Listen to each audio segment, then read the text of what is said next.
I blame Amanda Hearvin. Her family feels that you molested their daughter. Well, I mean, you can't molest somebody when she came to me first. I never came to Shanda like that. Shanda locked me in her bathroom and made the first move on me, not the other way around. Did you have a sexual relationship with her? Yes. Did you think that because she was only 12 that it wasn't a good idea? I mean, she was seeing boys older than me, so obviously, I mean, she knows what she was getting into. I didn't do nothing to her that she didn't want me to do. What they may call intimate, we wasn't intimate like that. Not like a male and female is intimate. Did you know that Melinda had made a death threat against her? Mm-hmm. She told you she was going to kill her, right? Yes, and I went to the youth prosecutor and told them about it. What'd you tell? I gave them the letters that Melinda had wrote me, and I guess they said they was going to have a meeting with the parents, but I never heard anything about it after that. And she confessed to you after the fact, correct? Yes. Did she show you the bloody trunk? Yes. And Shanda's bloody clothes? Yes.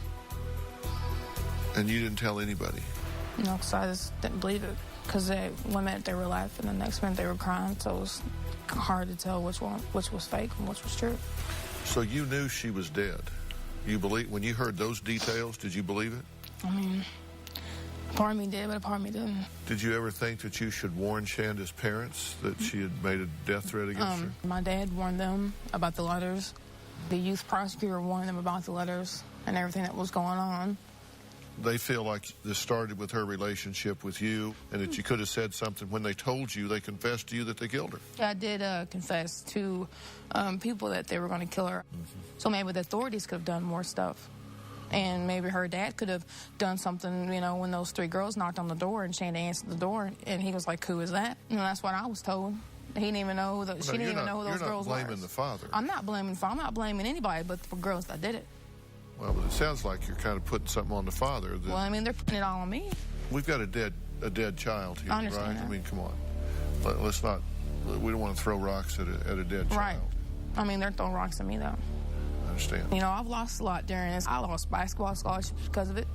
You know, I got kicked off the basketball team because of it. You know, there's a lot of things that I lost because of it that I had to sacrifice. They just don't know the story. I didn't come on to Shanda like that. She came on to me.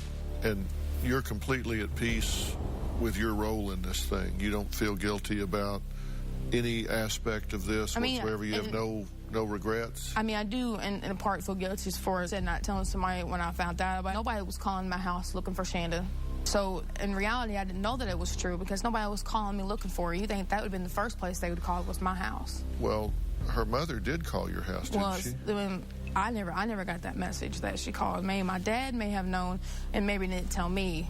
But did you tell your father that these girls had confessed to killing Shanda? I did, like 3 hours later after I was told. But you said you didn't want to get anybody in trouble, right? That's why you waited to tell?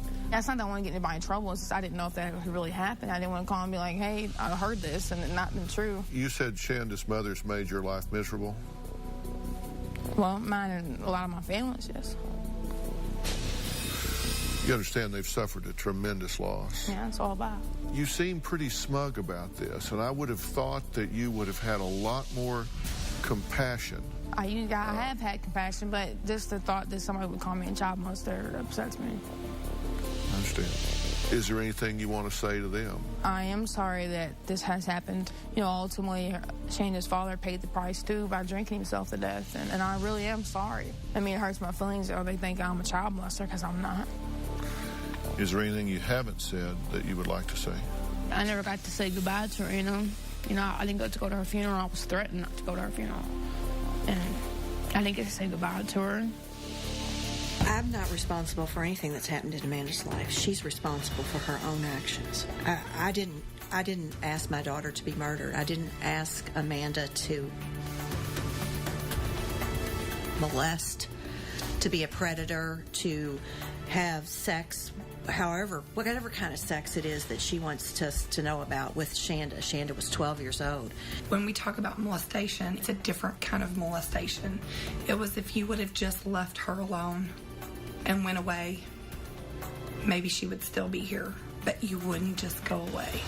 When I heard Amanda say, well, you know, it's affected me because I got kicked off the basketball team, or all the little trivial things that she mentioned, that is typical Amanda Hearvin. Amanda Hearvin was just as guilty and just as culpable as all the other 4 girls that went to prison. Amanda should have been right there with them. She knew Melinda Lovelace had threatened to kill her. She knew Melinda was going to kill her.